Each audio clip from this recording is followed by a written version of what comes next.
welcome or welcome back to our series, Islam After Colonialism, which is a collaboration of the University of Exeter Institute of Arabic and Islamic Studies and Habib University's Comparative Humanities program. I'm Nauman Naqvi. I'm an associate professor in the Department of Comparative Humanities at Habib. And I'll start as I do for those of you who might be new with a brief introduction to the series. So Islam After Colonialism, the series is motivated by these questions or situations. Yeah? Across the world, modern colonial rule has not only completely devastated the economies and ecologies of non-Western societies, it has dramatically transformed their cultures and traditions in innumerable ways. From the replacement of metaphysics and spirituality by historical and political religions, which have come to dominate our region, to the emergence of divisive nationalism and nation states, the contemporary world cannot be understood without the profound impact of modern white supremacist colonial rule based on modern ideas of racial and cultural segregation, historical superiority, and the civilizing mission, as well as national competition for global power and progress.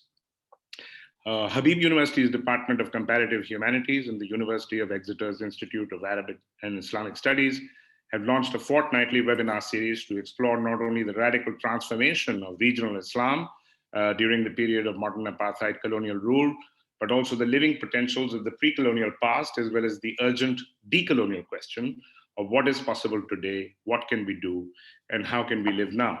And we've had talks on all three of these different dimensions that I just talked about and more. And I'm very, very excited about our speaker today, who fits right into this program that I've talked to you about. And now I'll turn over to my colleague from the University of Exeter, Professor Sajjad Rizvi, to introduce our distinguished speaker today. So good afternoon, good evening, good morning to all of you who are watching. It is a real pleasure to be hosting today Professor Ilyse Morgenstein Fuerst, who is an associate professor of religion at the University of Vermont. For those of you who are in the study of religion, particularly in study of Islam, within that context in the American Academy, especially the American Academy of Religion, will know her. She is one of the co-chairs of the study of Islam unit. And she's very much been a specialist on the South Asian context, which has been primarily kind of animating our discussions so far this academic year. She's also the author of Indian Muslim Minorities in the 1857 Rebellion, which came out 4 years ago now. Sometimes strange thinking that we're in 2021, but we are in 2021. So it came out basically 4 years ago now with Taurus or Bloomsbury as it is now. And certainly for those who haven't read it, they should go off and read it because I think in many ways it sets up some of the things that we'll be talking about today and sets up Ilyse's follow-up project. Today, she will be talking about racialization, minoritization, and Islam before and after colonialism. And as we said, we're very much looking forward to it. I hope there will be comments and questions which will come after it as well. Ilyse will speak for about 20 minutes, after which, as is our custom, Nauman and I will throw some random questions and comments at her. And then, of course, we open it up to the rest of you who are watching. So without further ado, please, Ilyse. Thank you so much for that generous welcome and really for having me at all. I've been watching this series when I can, and usually I'm one of the people who watches well after it's been recorded and put online. But this is an honor and I really appreciate it. So thank you to both Professors Rizvi and Naqvi. I know that this concept of racialization, minoritization, and colonialism are big picture issues. So I hope I can live up to both the lofty work of this series and the lofty title that I've selected for today. So I want to preface with graciousness and gratitude for those of you tuning in. And I want to also mention that as we are in a year into the COVID-19 pandemic, I am still home with small children under the age of 8. And while I've installed a door lock, it is possible that they have figured out as smart primates how to bust in. And so I hope that you'll extend me some grace if that happens today. I don't think it will, but if it does, I appreciate your understanding. My sense of this format is that no one actually wants to hear me drone on and on at a screen. So I'm going to get to the meat of the paper today, which again, I've titled Racialization, Minoritization, and Islam Before and After Colonialism, in the hopes that we can have a really robust conversation shortly thereafter. My work broadly centers on questions of what Islam was before and after colonialism, so it feels like a good home for me, this series. And specifically, how imperialism and its ideologies influence the way Muslims saw themselves and how others see Islam. The experience of colonialism is both historic and ongoing. Sometimes we can point to major events, but other times the effects of colonialism are far too diffuse to see readily. It acts in a way as the ocean that we swim in. But colonialism is always part of the story of especially how we're understanding religion writ large and Islam specifically, because the study of religion is a product and a project of colonialism. So today, I aim to talk about how colonialism, racialization, and minoritization are bound up in how we think about Islam, whether that's as part of Muslim traditions or, as I do, as part of academic research and discursive theories. I've said that my work centers on a before and after colonialism, but we know that most events, even the ones that become pivotal moments, have myriad antecedents that allow for that event's occurrence. If we look closely, even the events that seem shocking never just happen. We can and should situate those out of the blue events in their historical and cultural contexts. And so while we know that nothing ever just happens, but our understanding of events is always shaped by accounts of people on the ground, and what I'm interested in, how people in the aftermath, in the years to come, remember that event. Which is to say, history is never a neutral recitation of facts. We, and those who come after us, make it up as we go along. So in my work, a big focal point for me has been the 1857-1858 rebellion in India, how it was written by observers, imperial officials, and South Asians, but particularly Muslim South Asians, and how writing that rebellion rewrote how Muslim, the very term, was defined legally, socially, politically. So, as my college students say, spoiler alert, after the rebellion, records elide Muslim and jihadi because elites, British officials, legal structures, political operatives, and South Asian Muslims themselves participated in the racialization and minoritization of Islam and Muslims. The memorialization and writing of rebellion not only marginalized Muslims, but also obscured complex cultures of North India at the time. Not syncretic cultures, but certainly composite ones. The rebellion called into question literary, social, and religious cultures over and above any political upheaval and the changes sought therein. The rebellion also fundamentally changed what it meant to be a Muslim in what is now North India and broader and South Asia. Authorities established the Muslims, with this "the" being really operative, as a threat. Britons and Muslims, Hindus and Sikhs, and others responded to that threat. And so what I want to underscore is that the rebellion, this complex century and 3/4 ago event, is a clear place that we can see the processes of racialization and minoritization and how they functioned during colonialism and continue to shape notions of Islam and Muslims well after. So I hope our conversation helps us think about racialization, minoritization, and Muslims. There are many other examples we can draw on, but before we do any of that, I want to start with definitions. And where I can, I'll draw on the evidence that the rebellion lingers as a touchstone of racialized religious identities. But to show this isn't a limited framework, rather, I'll gesture towards how and why historical projects help us think about contemporary racializations, especially around Islamophobia and anti-Muslim rhetoric. So there's two givens here. First, that a discursive shift happened. So before the events of 1857, Britons broadly, Europeans, authors across the colonial landscape, including Muslims themselves, often engaged with notions of Muslims as violent or warlike and fanatical.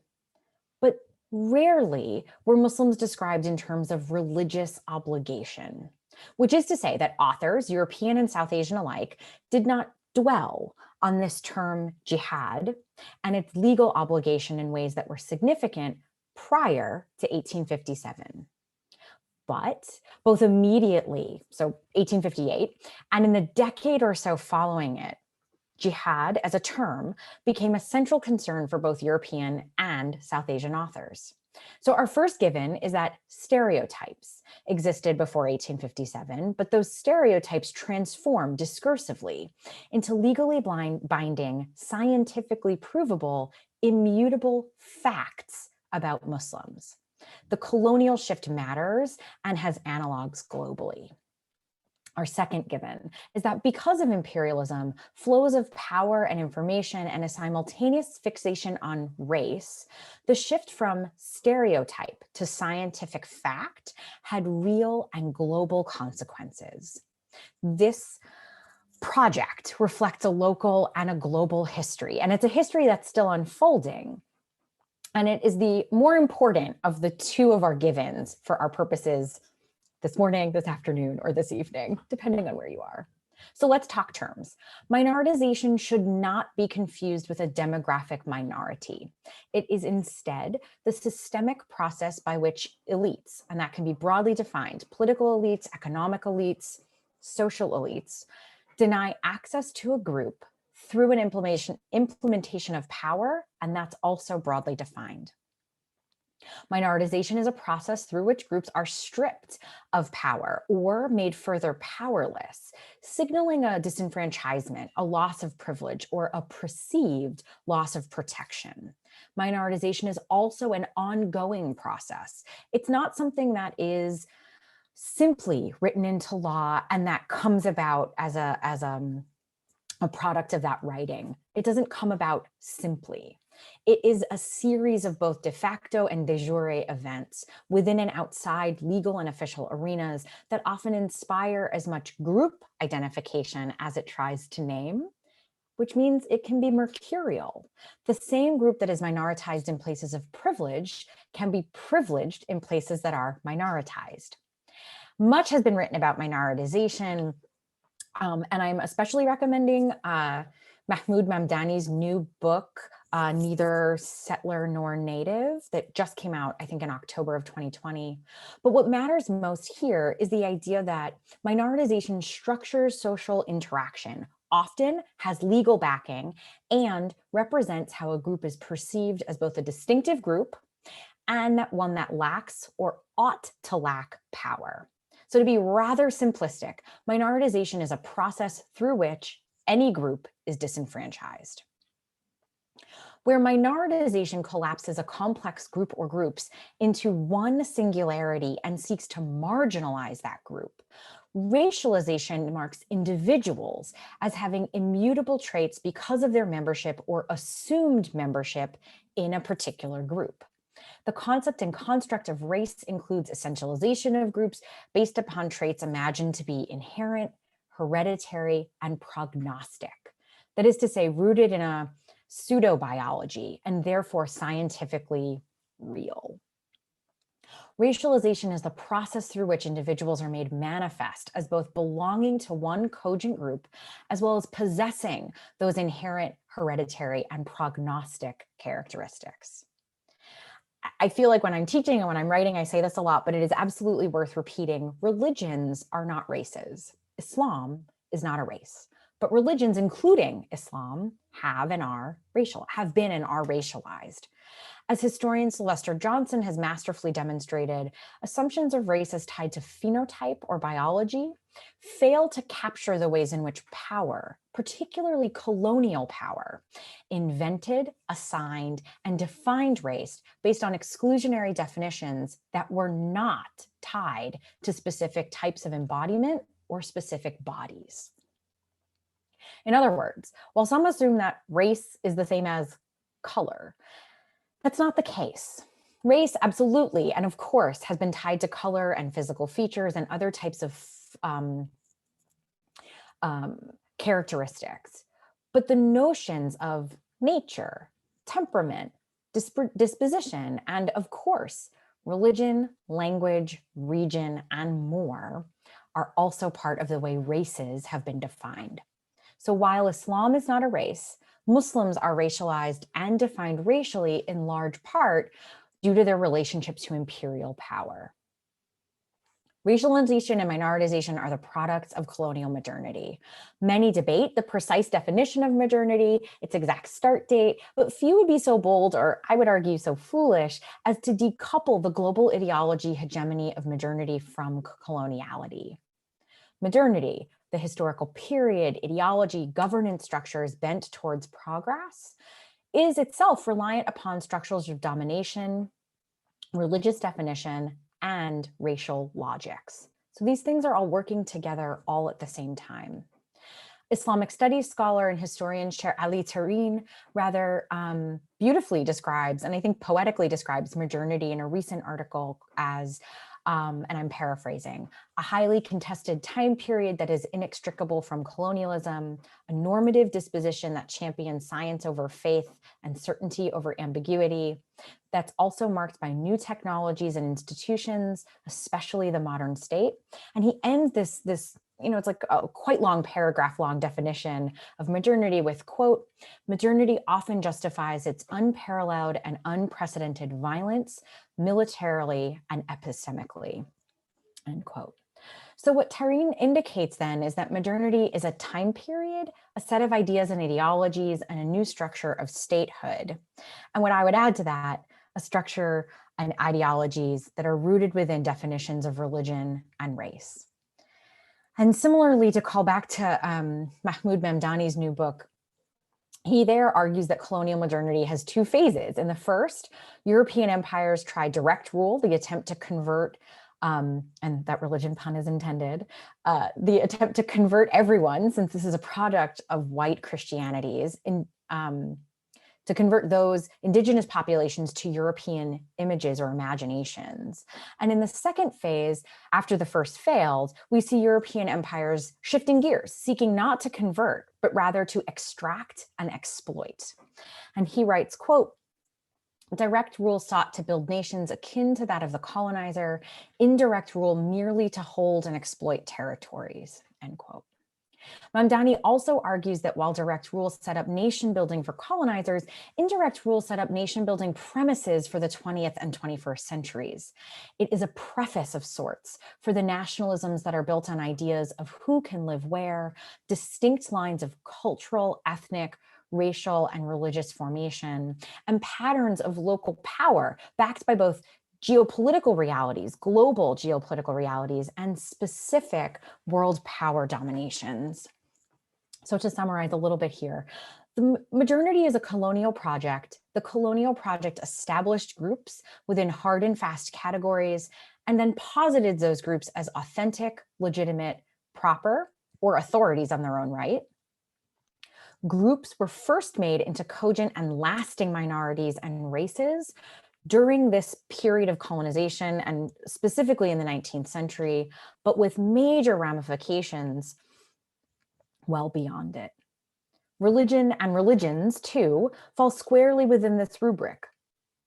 We know that how we think about religions is a direct product of the colonial project, and I'm thinking here of scholars like Tamako Masuzawa and many more like Chittister and King.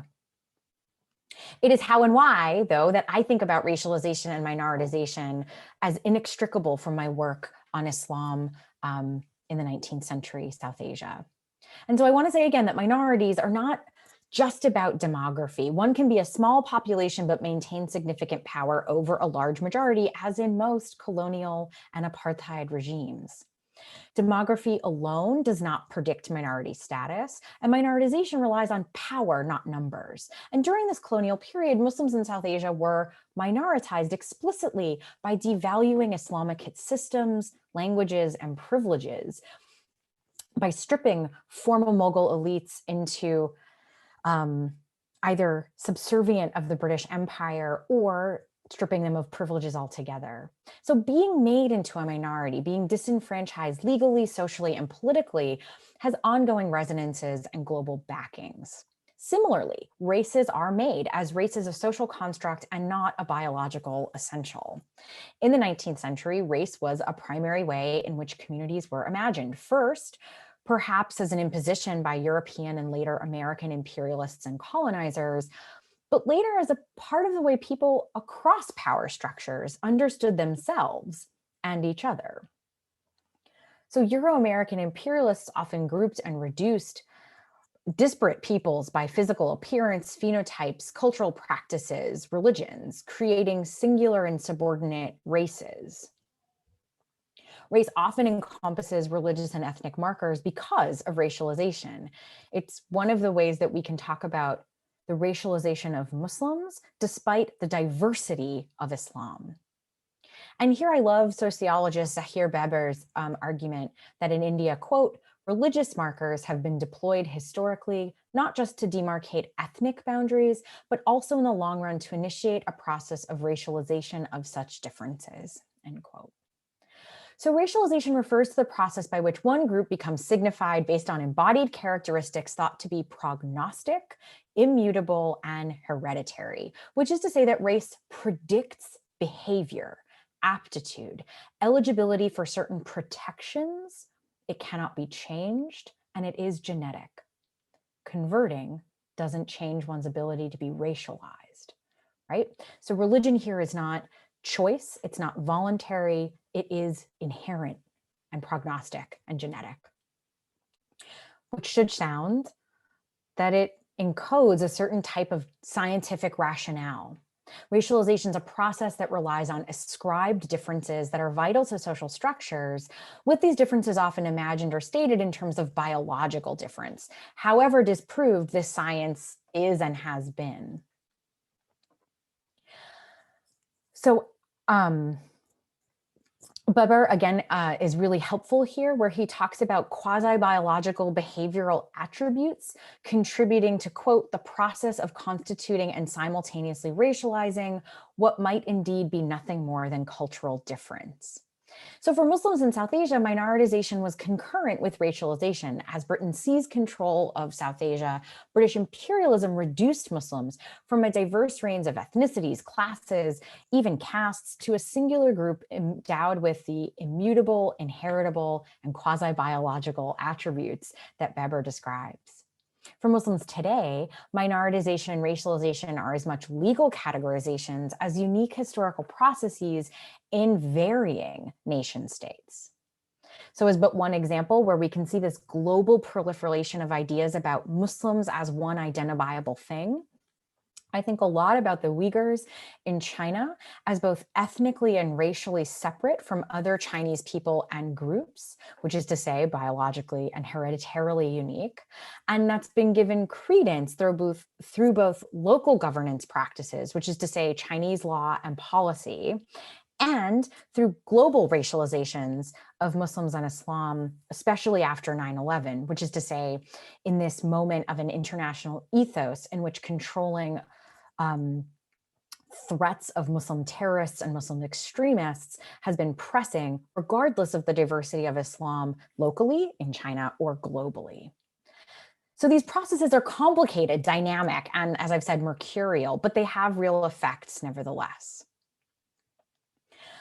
And so while it's perhaps easier or more comfortable to name the abuses of states and empires of the past, and as an American, it's fun to point my finger elsewhere, while I often point it right at me as an American who lives in an imperial state.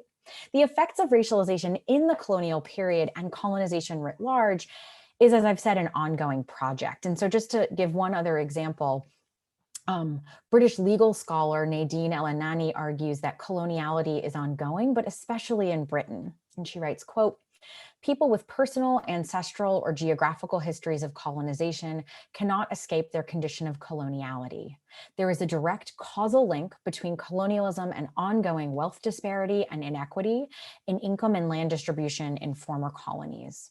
And she continues on. This is from her brand new book, Bordering Britain. She continues on saying that immigration law and the logic of racialization is well at play. That contemporary immigration law maintains what she calls, quote, a global racial order established by colonialism, whereby racialized populations are disproportionately deprived of access to a whole list of things, including services, healthcare, safety, and legal protection.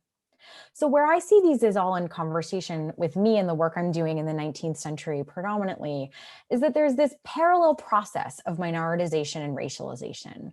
They're discursive and rhetorical and social processes that show us these hallmarks of empire. They become codified, part of a legal system that then you need to work against because that is the established precedent. But that's not all that there is. There's a connection between economic, legal, and social effects that are often hard to disambiguate. I want to say out loud that I realize that there are some that debate, especially in the American Academy, about whether or not Islamic studies should be engaging critical race theory. And I am firmly in the team of course we should be. We can talk in Q&A if that's interesting about why, but the simple version for me is that imperialism is a project that disproportionately affected Muslims, brown and black folks the world over, and was tied up in race theory and science from the jump. It circumvented or at least altered the ways that local understandings of belonging, community could be implemented and enjoyed. And it continues to operate as this hegemonic framework in local laws, global policy, economic systems, to say nothing of culturally and naturally nuanced ways in which these histories show up and linger, as in the memory of the 1857 rebellion. So we can't just talk about Islam without mentioning this massively impactful set of historical norms, and critical race and ethnic studies helps us make sense of those impacts because they were all at play at the same time.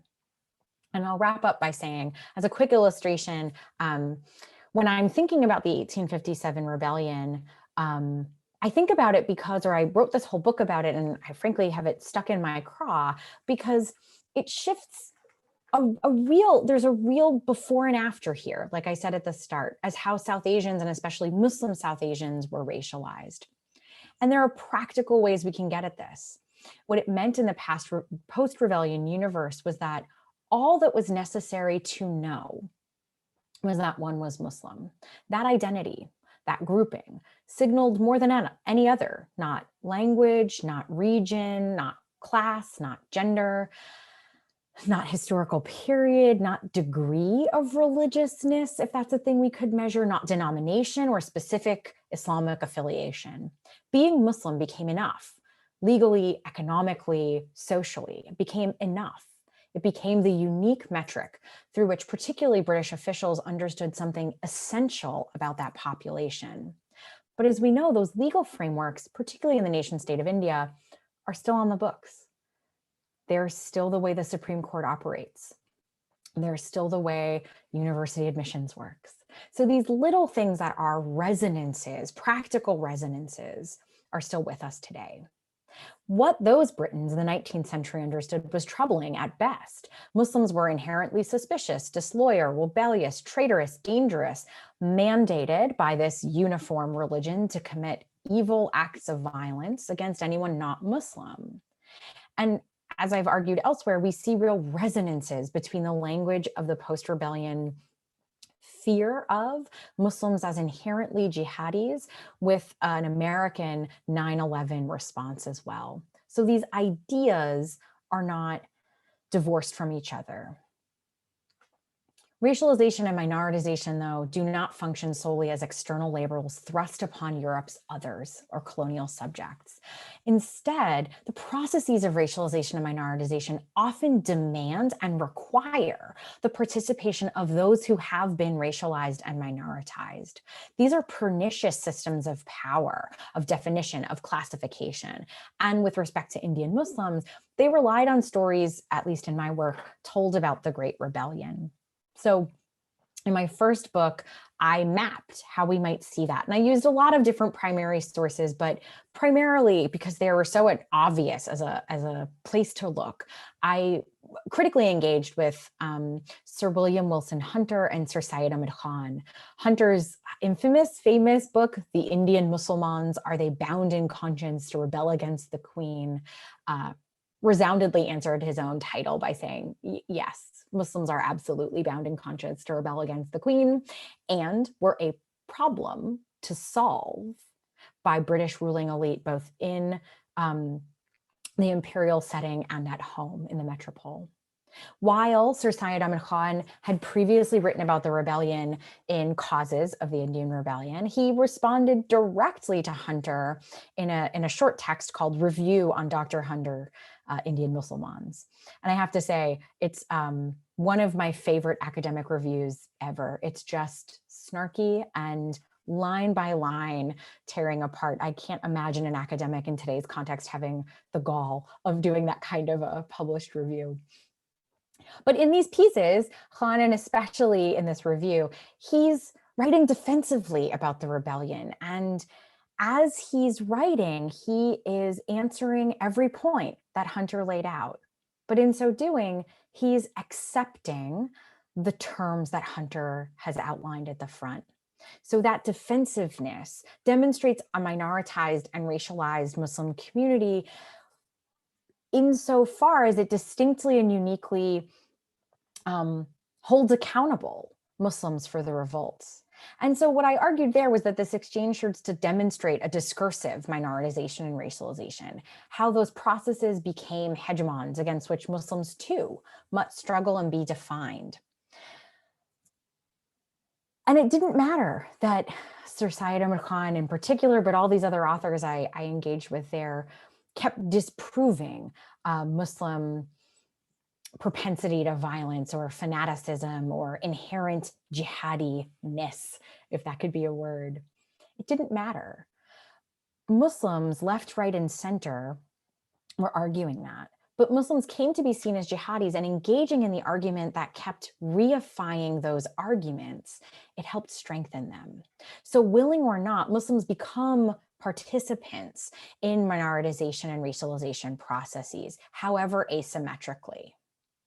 So in other words, while Britons asked and demanded answers to the so-called Muslim question in the wake of rebellion, Muslims engaged in this discourse similarly perpetuated the idea that Muslims stand as a unique and cogent group. And so they participated, like I said, asymmetrically, but participated in these processes of definition, racialization, and minoritization. On the whole, at the time, British officials, despite statistical data and usually personal experience, were convinced of the what Peter Gottschalk calls essentially religious character of Indians and the mutual exclusivity between Hindu and Muslim communities. The imperial project in India instantiated a classificatory system in which religion was an operative category, but religion was never separate from race. And I find that the Great Rebellion is one of the places we can point to in this, but there are many others. The definition and classification of South Asians on the basis of religion reflects British imperial tactics of control, but also racialization of the entire population. And to put it in global context, the populations that were under the yoke of imperialism worldwide. Religion in this system is not just beliefs, texts, practices, or ideology. Religion is transmittable, it's inheritable. It's a set of characteristics that define you regardless of your texts, beliefs, or practices. So defining religion in India in the 19th century was about the definition of populations as well as the demarcation of racialized identifiers. In the American context, Judith Weisenfeld refers to this as the religio-racial complex. So all of this, rigid definition, imperial categories, classification with legal, material consequences, notions that religious characteristics are transmittable, inborn, or prognostic, all of this depicts racialization if not, quite frankly, racism itself. And that's what my work kind of tries to do. It tries to elucidate these key elements of this process of racialization, this process of minoritization, and how Muslims and Islam broadly fit into those narratives. I think these are really helpful for us when we think about global resonances of imperialism and colonialism. We can't just shake these definitions off. It's not as simple as striking them from the record. The tricky thing with these big picture theories is that while it can help us explain big picture processes like white Christian supremacy and imperialism, there's also local nuance influenced by cultures, languages, and histories. And I think it's up for us to pick those apart and see where the big picture processes are interacting with the local histories. I think I'll stop there and we can open it up to questions, or our conversation rather. Thanks so much for listening. Thank you so much. That was such a rigorous and pedagogically precise talk. Yeah, it's really excellent to have these things spelled out with such care, because they're really, really significant phenomena which people can't even really properly see. Yeah, I mean, in the case of Muslims, for instance, Indian Muslims, as they're called, minoritization, of course, has been talked about, but this racialization element that you have focused on is not discussed very much at all, and people don't really have this sense. In fact, the moment you say it, people will think, well, that's odd. So with your leave, I'd actually like to take this as a pedagogical opportunity myself, because of course there are lots of students watching this. So to further help understand why this is such a dramatic shift in the nature of empires, for one thing. So people should be clear that in fact the pre-modern, the pre-modern colonial empires, the empires were dynastic empires. They were dynastic empires. So you have, the Umayyad Empire, the Abbasid Empire, the Mughal Empire, which is a Timurid Empire, again named after a family, or you have the Safavid Empire, the Ottoman Empire. All of these are names of families and therefore dynastic empires. Whereas the modern empires, the modern European empires, are national empires, British Empire, French Empire, etc. And that is a dramatically new phenomenon, and that's closely linked to the racial aspect. So I always say, instead of saying colonialism, I always say modern apartheid colonialism.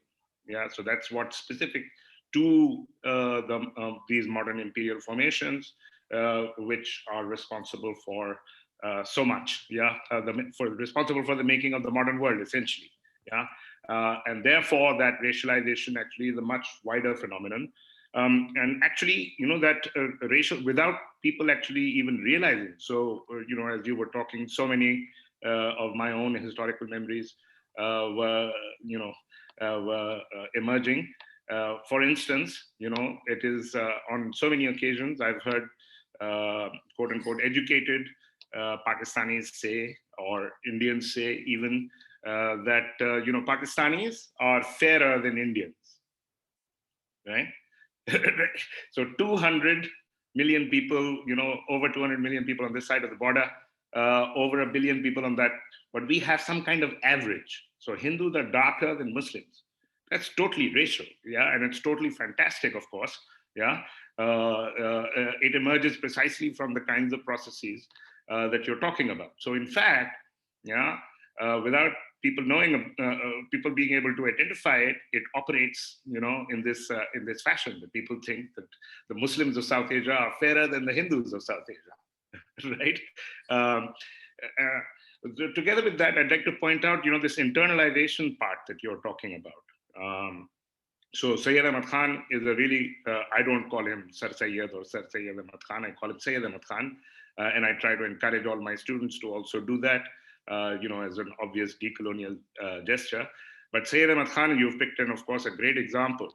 So famously, when he went to England in the 60s and wrote back, and I'm sure you also are aware of this incident, where he writes back in a letter and he says that, we are to the English as some wild animal is to us. Sure sign, I mean, it's in fact, so you're not just talking about racialization, you're talking practically about, which of course is often implied in racism, is that you're talking about separate species or something. I mean, in fact, the very logics of race emerged within this larger project of scientific taxonomy, which is of course also modern at an earlier moment, yeah, in the development of modern racism and modern ideas of race. So I wanted to put those ideas out there, and you can see, I don't know if you know, but in Pakistan, Ertugrul, which is this Turkish series, has become really, really popular.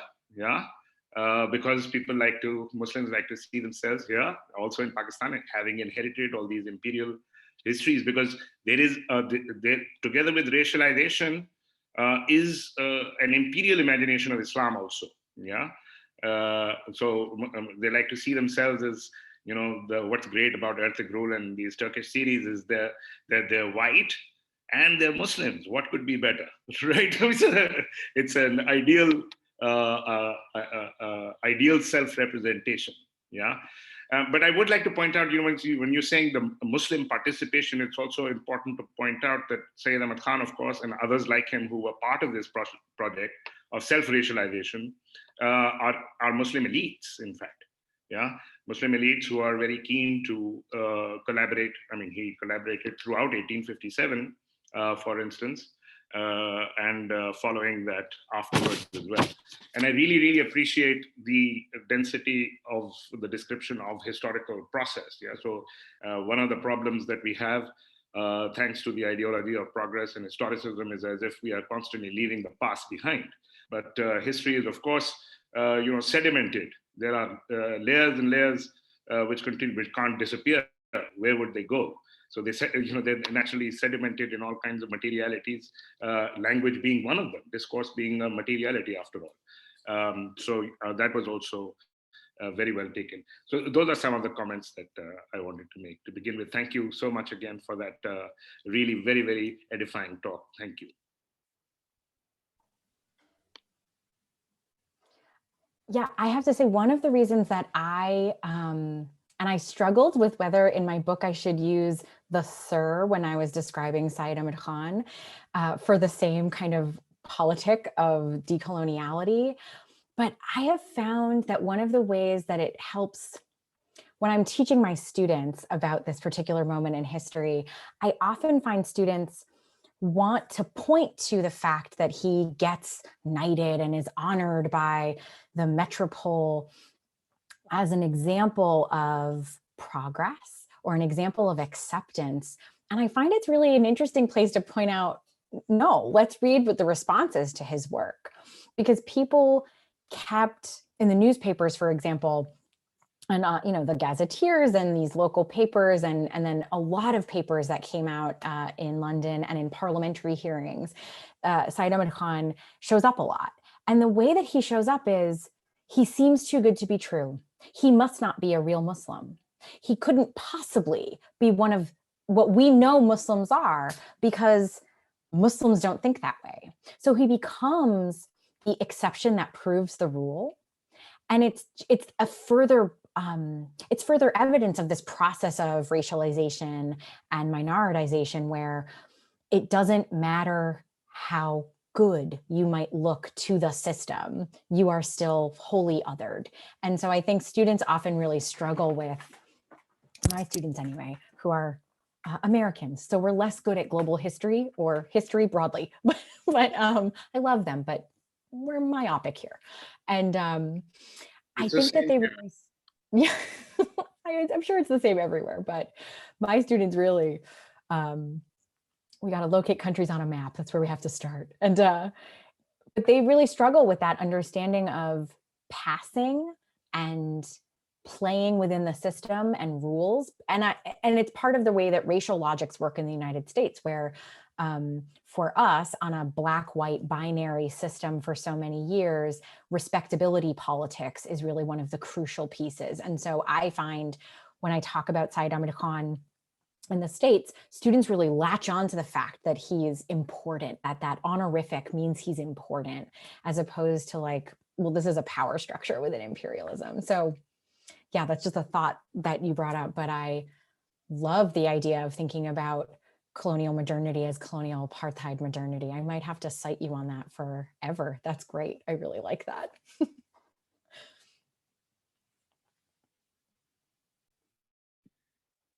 Sajjad, would you like to say something? I have another question. Why don't you go ahead? Okay, so you had a kind of a complicated formulation, which I'd like you to elaborate a bit more on. Very suggestive but complicated, which was this duality of minoritization. Because if you talk to a lot of Hindus, they will think that in fact it was Muslims who were privileged, and if you talk to Muslims, they will think that Hindus were privileged, right? And you were somehow capturing how that works. Could you spell that out once again for us? I can try. I think that why I like minoritization alongside racialization is that racialization and minoritization describe concurrent and overlapping systems of power. So I would say to our students collectively who oversimplify because they're learning and it's easy to grasp onto the basics, that but all of those things can be true at once. Hindus can be minoritized and Muslims can be minoritized, and Hindus can be elite and Muslims can be elite all at the same time. Because I think for me anyway, minoritization helps us get at those other kinds of intersecting systems like class, like politic or ruling, like access to power. And access to power looks really differently in different places and in different times. So you could be, like Syed Ahmed Khan is a good example, an elite within a community that is also experiencing the process of being minoritized. So your being elite is always relative. And I don't want that to sound like, I don't know, like a postmodern critique where nothing matters. I don't think that's true at all. But systems of power are not just linear. They're, as Elizabeth Schussler-Fiorenza always described it, a pyramid, where there's often an apex quite at the top, but there are four sides and a really large base. And so you might find yourself empowered on one of those sides, but disempowered on another. And again, this is where critical race theory actually helps us think. And I'm thinking here of Patricia Hill Collins and Kimberly Crenshaw's work on intersectionality, which is another one of these words that I think gets used too loosely and gets beaten up really quickly. But where I find it illustrative is that Syed Ahmed Khan had access to money, to prestige, to language education, to power, both within his own community and outward facing, right? So British folk respect him. That's more than what a lot of his contemporaries might have had. But that isn't about his Islam, that's about his access, power, and class. And so when we think about minoritization, I'm often thinking about that pyramid, and I'm often thinking about those intersections. And it is also reasonable that there are loads of Hindus who had similar access to elite statuses and lost some of those elite statuses as colonialism comes in, but gain more as the powers, as the British imperial process, which favored majorities over minorities, took hold. And so those things can be in flux and they can be contradictory, which I think is why the job of the historian and the theorist is to really try to pull out, I loved your analogy of a sediment. We're really trying to pull out the layers and to see what has settled and how it has settled. Because I'm going to butcher your metaphor, but I grew up near a coast. And so there are different places where the sand piles high and other places where the sand piles low. And so the sediment that some folks have to deal with is quite heavier than the sediment others have to deal with. And that could mean that you are minoritized in different ways, even if you are racialized in the same way. So I'm going to stop there before I contradict myself too much, but I hope that got at a little bit of it. Yeah, no, thanks. That's excellent. Yeah, that's very useful. Yeah. So just trying to extend that a bit. I mean, it's always struck me that India, South Asia was very much kind of like a laboratory for colonial practice in many ways, and in all these different ways. One thinks of the way in which going back to Bernard Cohen's famous work, the way in which censuses work, the way in which administrative categories work, the way in which the idea of of martial races and non-martial races and so forth works. The competition forcing certain communities to define, are they Muslim, are they not Muslim, and then what the categories, criteria might be. I mean, it'd be interesting if you could speak to some of that and how some of those categories break down through things like caste as well. And then I guess maybe reflect on how that experience is then extended. So, it's quite clear to me how that extension of that experience works out, for example, in modern Europe, particularly in the modern British context. How potentially those other colonial experiences, for example, the French colonial experiences, there was a very similar construction of the Musulman in French, through the North and Northwest African experience happening. How these things are very much still with us, because in a sense, what we want to do, with our certain kind of decolonial stress, is to point to where it is that we still find coloniality. And that's not just coloniality, which is still in South Asia, but of course in many other parts of the world as well. And how sometimes it even carries out over to then communities who've then migrated to parts of Europe or even parts of North America, where there's similar elements of that colonial logic and grammar at work. It's a great set of questions. I'm going to start with the biggest picture first, and then I'll try to drill down.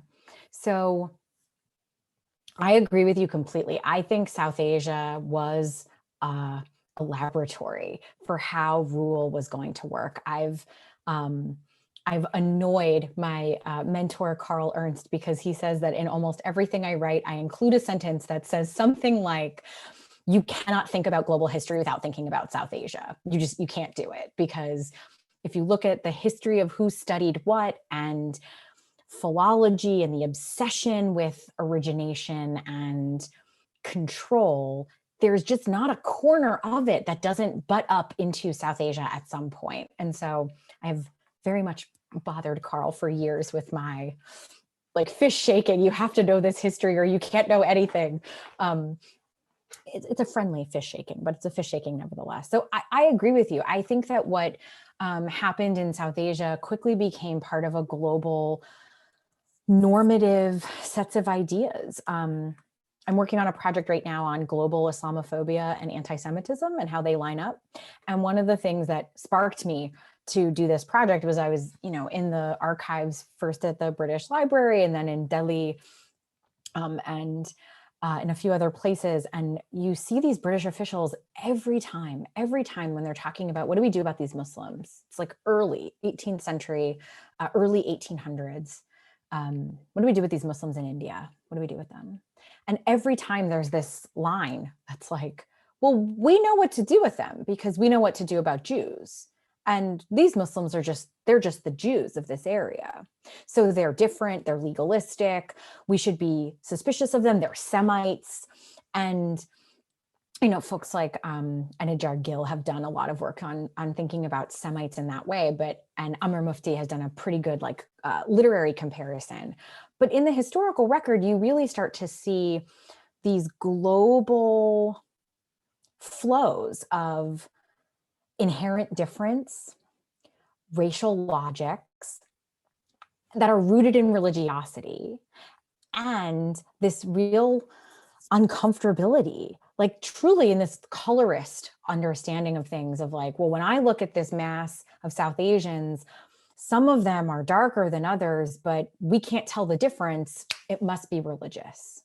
So I think that then you see there's a lot of evidence of this, particularly within British colonial spaces, where like the British export this to Nigeria and South Africa in particular, where religion has to matter because we can't tell the difference between people just looking at them, and we need to tell the difference because there's a hierarchy here. And I hope everyone hears my American New York sarcasm. Like, I don't subscribe to any of these ideas.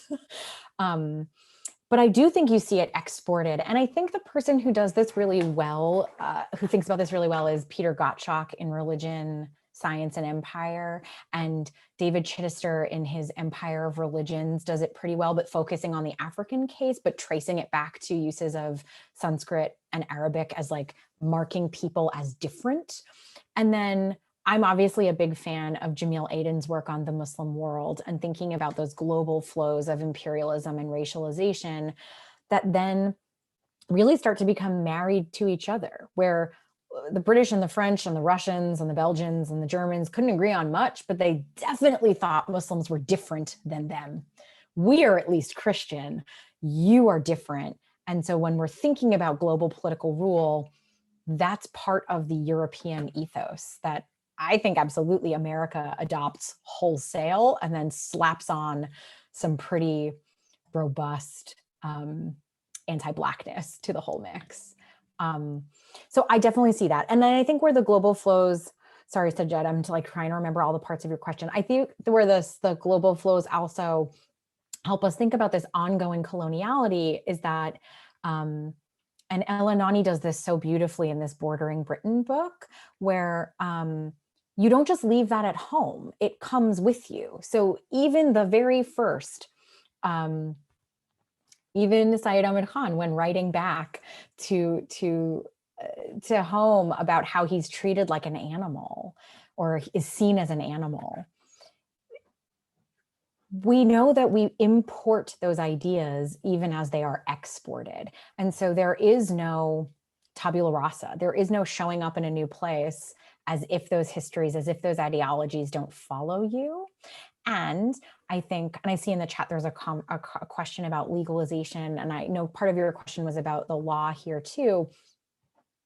It's also instantiated in the law. So I know America's law is way better than I know Britain's modern law. So I'm going to switch for a second to the US. But in the US, being Muslim was a disqualifier for counting as white until very late. So white presenting, so people who looked pale, if they were Christian, could get citizenship. But if they didn't quite look right, or if they looked white but were Muslim, Muslimness was seen as incompatible with American ideology and was seen as incompatible with the ability to assimilate. And so there's a slew of cases in the late 19th century and early 20th century where you're seeing people from the same region of the world, so Lebanon, and the difference is, are you Christian or are you Muslim? And the folks who are Muslim are denied citizenship and the folks who are Christian are granted citizenship. So this understanding of nation and what can properly exist in a body politic is about whether or not those bodies not look the same, but are genetically, inheritably seen as compatible. So I think that where we see those resonances, you know, in the States after the 1965 change in immigration, you're walking into that background, even if you yourself were not from any of those places or your family wasn't from, or you didn't know those laws. Those are the laws on the book. That's the precedent. That's what you're working against to gain citizenship, to have access to all of the things that citizenship enjoys in this country.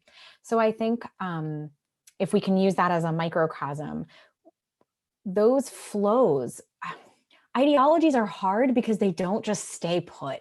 They move around. And we learn them too. We learn to value paleness, whiteness, whether or not your religion is visible versus invisible. And I'm thinking specifically of the States, but I know the UK well enough to know this is true there too, where can you look less religious in public, right? Should you shave your beard? Should you not wear religious garb? Should you take hats off? And when doing those things becomes fraught. So I think I think I'll pause there and then ask for clarification. I think you asked also about caste in South Asia.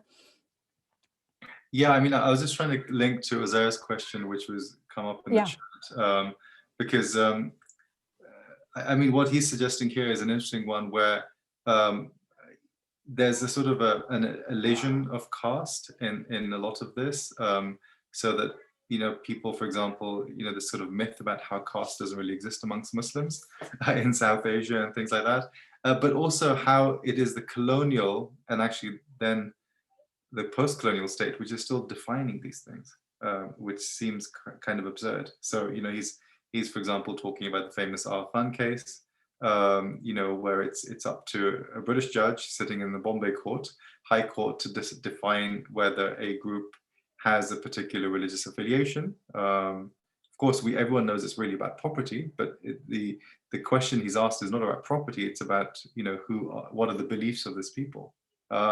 And that kind of logic, of course, continues. So we still have courts in India and Pakistan and other places still trying to define who is a Muslim, and what the implications of that are, which seems to be a rather strange thing to do. You know, no one normally would go to a court to, I mean, to get them to define your identity for you. It just seems like a very strange logic. Yes. I mean, yes, it's so strange. I find that my work, I never thought that what I would describe myself as someone who is like trained in manuscripts and history would find myself doing so much legal history. But the truth is that law is one of those places that, because of colonial apartheid modernity and the ways that legal systems coming from Euro-American contexts become the way we do law globally, where we have precedent and we have court systems and there's high courts and low courts and appeals. It means that these things, once they're in the books, they're on the books. And so it becomes a way to both be seen and get material protection. So I often talk about material support or material protection or material consequence, precisely for cases like this, where it really is about something else. It's about property, or it's about, one of my favorite ones to teach is this famous case where Syed Mahmoud, was his first dissent, and it was about, blanking on the name of the case, but at the end of prayers, at the end of Jummah prayers, a man yelled Amin really loud, and another member of the congregation said that was disruptive, it was disturbing the peace because those guys are Wahhabi. Only Wahhabis yell that at the end, and we're not that, and we don't want to be affiliated with that. That's bad for business, so no. And the court decided that saying Amin too loud was disturbing freedom of expression in a religious practice, which is a valued British understanding of themselves. And so after that, you see that what really ends up happening is that, like, in that moment, are the British doing fiqh work, right? Like, are they telling what is appropriate prayer statuses and practices within prayer? And the answer is yes, but also they're doing that because what the minor infraction was disturbing the peace. And so this legal history becomes a really interesting place to see how materiality functions. That now, if you are just like an excited Muslim who wants to say amen really loud at the end of a prayer, now you might be violating law. I think also that law becomes a way that people think about themselves and have to navigate these systems. So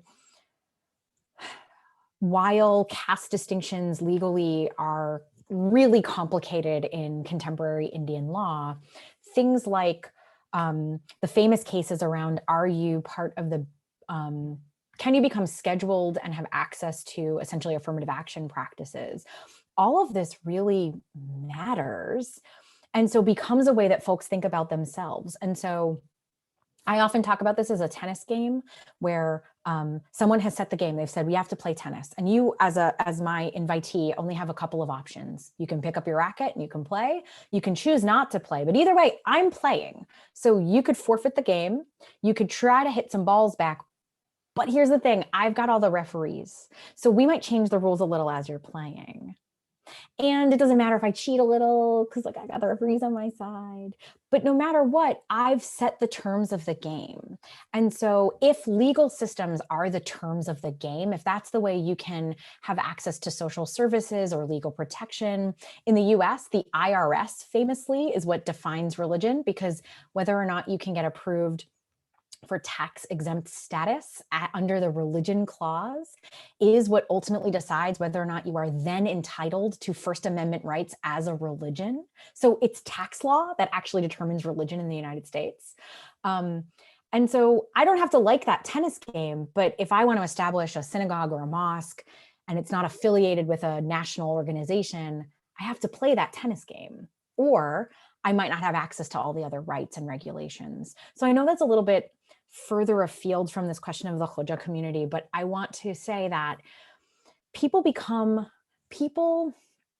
learn to identify within systems of identification. And so if you are stuck in a tennis game that says these high courts tell us what counts, then slowly, and sometimes quickly, but usually slowly over generations, folks learn to make those adjustments to their own self-definitions. And that's in big picture ways like Frantz Fanon's colonization of the mind. And that's in small ways like, what boxes do I have to check in order to get my mosque set up under a 5043C categorization in the States? I hope that did okay. No, thank you very much. Back to Nauman.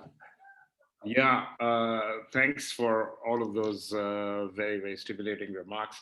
I wanted to make one clarification and then ask a couple of other questions, if I may. So, when I was saying about Sayyid Ahmad Khan, the letters that he wrote from England, he himself was stating that, in fact, we are like wild animals compared to the British. It wasn't that the British were saying this about him.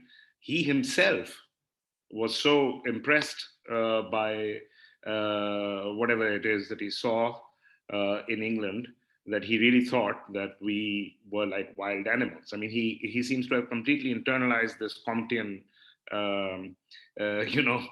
stadial view of history. Yeah, and he clearly saw Muslims as being at some earlier stage of, and around this time, of course, biological ideas of survival of the fittest, etc. Darwinian ideas of evolution and ideas of progress became completely jammed with each other. So the thing that I wanted to point out and ask. Yeah, so this is to my students over here, and I say this is the modern gitch pitch. How these things are, sort of jammed into each other, whereby race is equal to culture, is equal to language, is equal to religion, is equal to nation, is equal to territory. Yeah, so all of these different things are very closely jammed together in our minds, thanks to all of the different processes, and then, of course, subsequent to the creation of the nation state, these are further embedded. These equations between these different, all of these different categories. So it seems to me now, and this is the way the logics are playing themselves out. These logics are playing themselves out in South Asia today. It seems that these are just so deep. Yeah. They have penetrated, these modern colonial categories have actually penetrated certainly literate society, which means that we're talking about the structures of power, yeah, have penetrated South Asian society, and not just South Asian society, global society really, so very deeply that I'm very, very pessimistic. So I'd like to ask you what you think about that. And the second question I had was about Of course, one is continuing to learn, and I'm learning from your talk as well. But it seems to me that about modern racism, one of the things that's unique about it is that it's not just an idea of biological superiority, it's also an idea of historical superiority simultaneously. Yeah.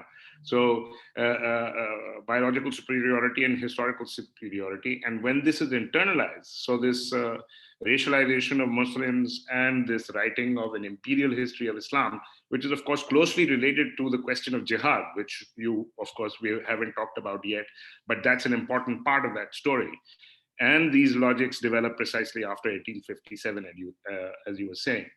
So this idea of historical superiority is also internalized. Yeah.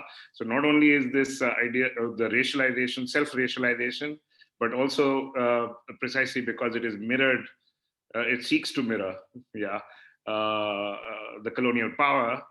The idea of the idea of the historical superiority of Islam, which of course means imperial, which implies an imperial history of Islam, are also closely related to each other. Yes?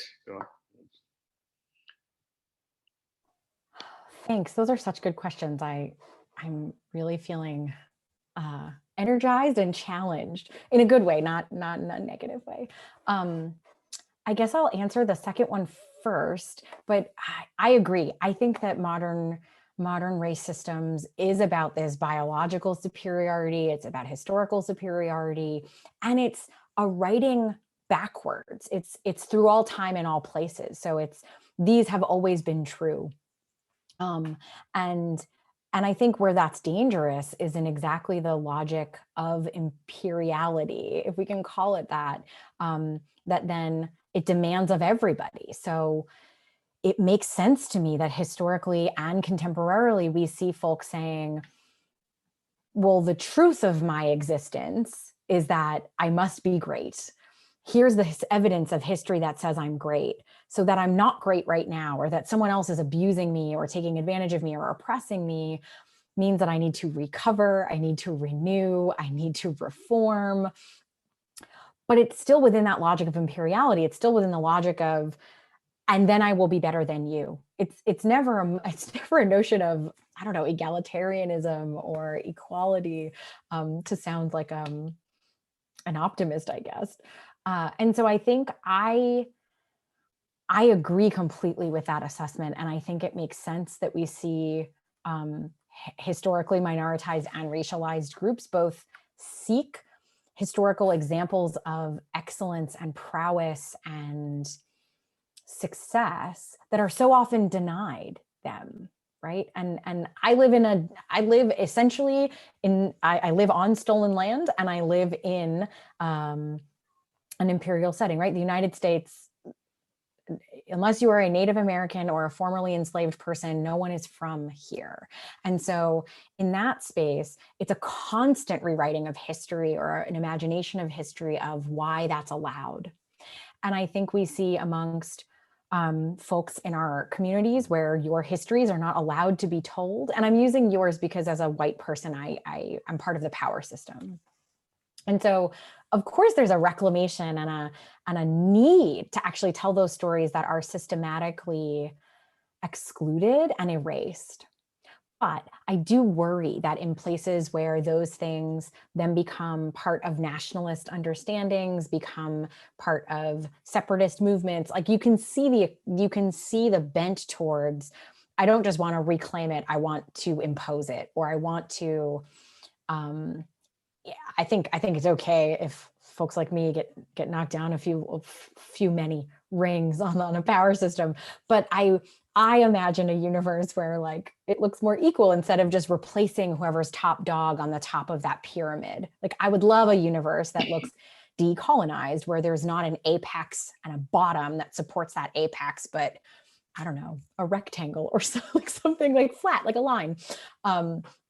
And so that brings me to your first question, which is you are pessimistic that these feel really ingrained. And I too am rather pessimistic, particularly with what's happening in the nation state of India currently. I mean, as someone who's gone back and forth both like as a student really, for what, 20, 25 years now, it's shocking how ingrained and legalistic and dangerous it is to talk about Muslims, frankly, like broadly, to talk about Muslims in public in India.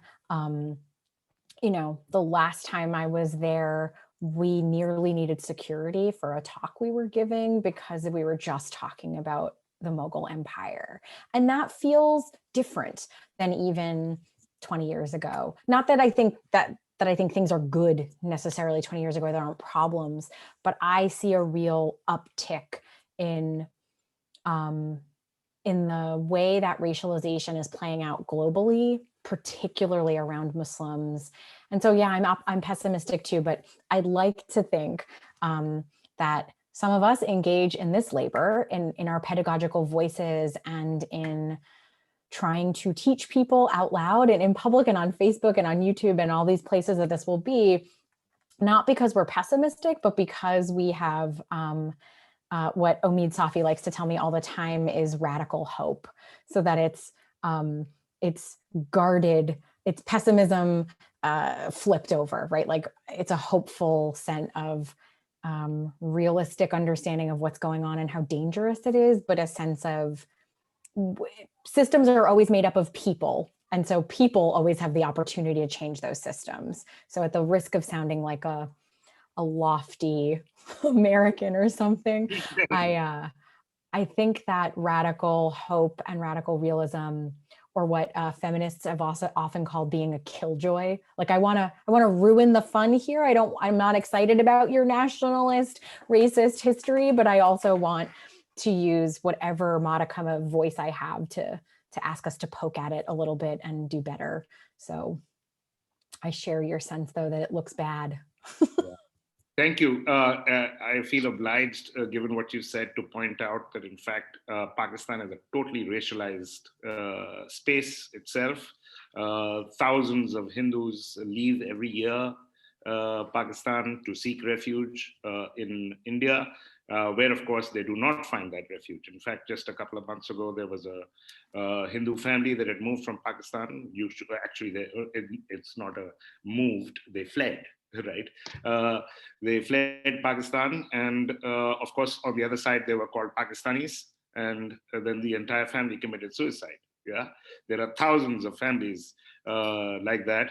I mean, this is extremely, after all, it's called the Pakistan, which is the land of the pure. So this already you have a kind of racialization implicit in the very name of the country, I would suggest.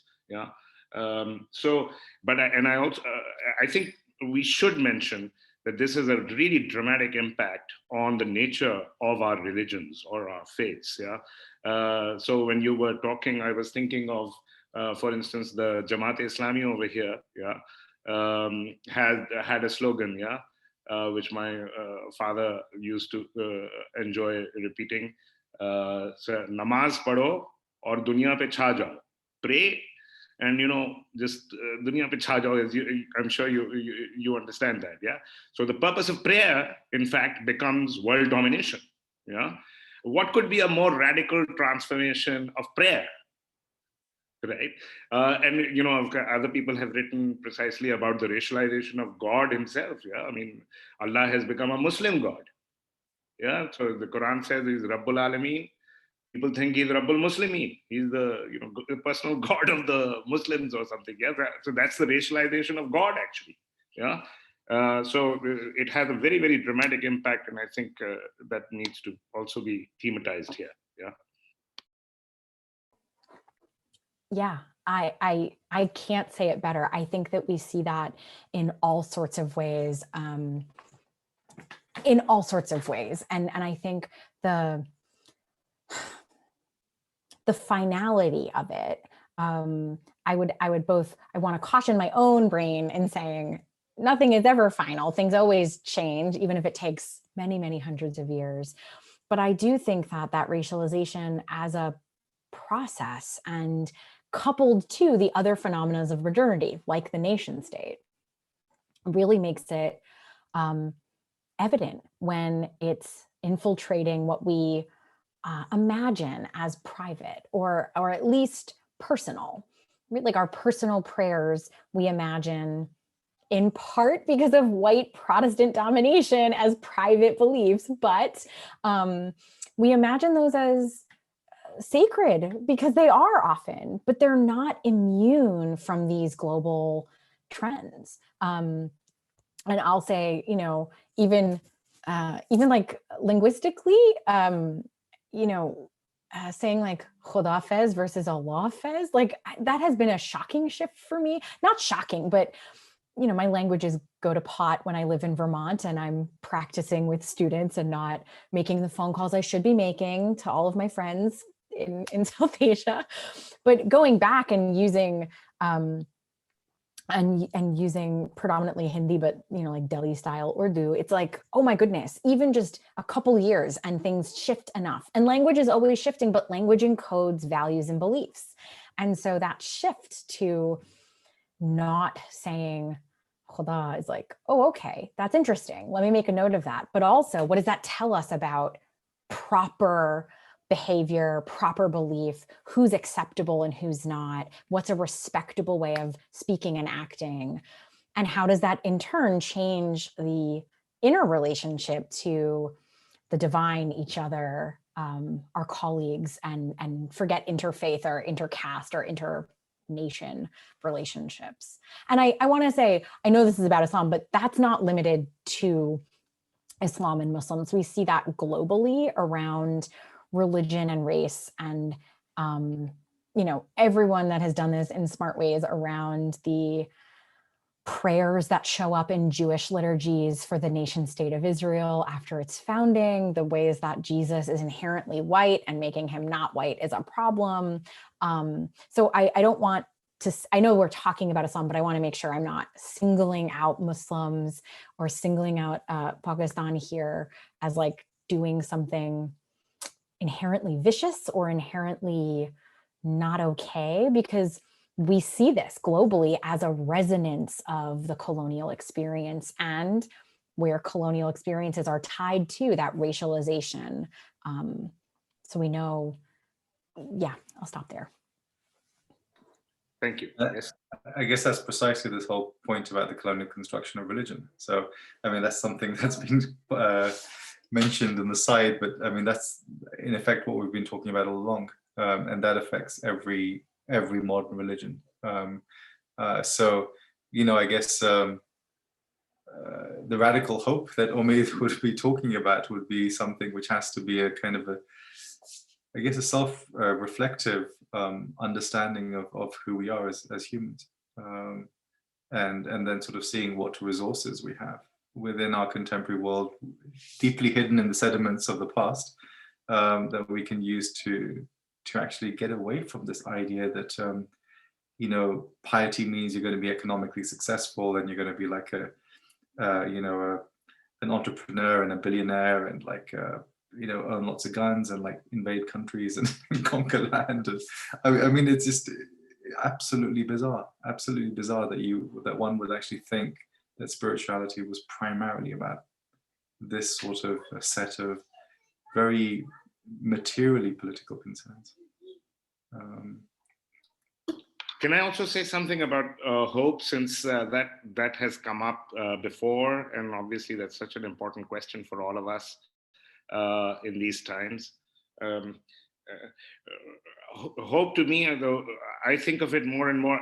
After all, I think we moderns are kind of unique in needing historical hope, yeah, because precisely because the idea of progress is an idea of historical salvation, yeah, so that there will be some kind of heaven on earth or something, yeah. So our hopes, after all, people of the past didn't have historical hope. They didn't imagine, yeah. So in Indic traditions, it's actually, you know, breaking from the cycle of rebirth, which is not being born again. Being born again is a catastrophe. Yeah? You don't want to be born again, right? So, or in Islam, whatever hope you have is in akhirah. You don't think that there's, you know, all of your problems at some point will be solved and there will be heaven, and, you know, my grandchildren will be living on Mars. Other great grandchildren will be living on I don't know, Uranus or some other planet or whatever, and everything will be perfect. Yeah, or we will all be immortal and whatnot. This is absurd. This is all absurd, and we need to reorient our hopes vertically. Yeah, I'm with Kafka on this. He said, hope. There's plenty of hope. Yeah, plenty of hope for God. Yeah, not for us. Right? So to redirect that hope vertically. Yeah, rather than hope that things will be solved here. Yeah. Yeah, that's also known as messianism. I'm all for that, yeah.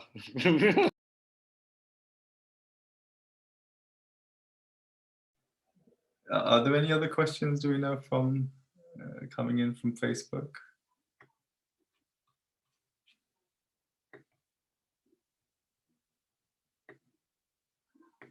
Or maybe we should just bring things to a close and let Ilyse go as well. Thank you so much. It was excellent, really excellent talking to you. So much. Thank you so much for that. Thank you. And thanks to everyone who has joined us. If I'm not mistaken, our next talk is with Ali Al-Thafmiya in a couple of weeks. I can't remember his title, but I think it has the word erotic and something else in it. So that will be interesting, and Ali is always worth listening to. We need a bit of eroticization in our discussion of the decolonial and the colonial. So please do join us again in a couple of weeks when we have that conversation, and do keep it coming. I hope people still continue to watch this.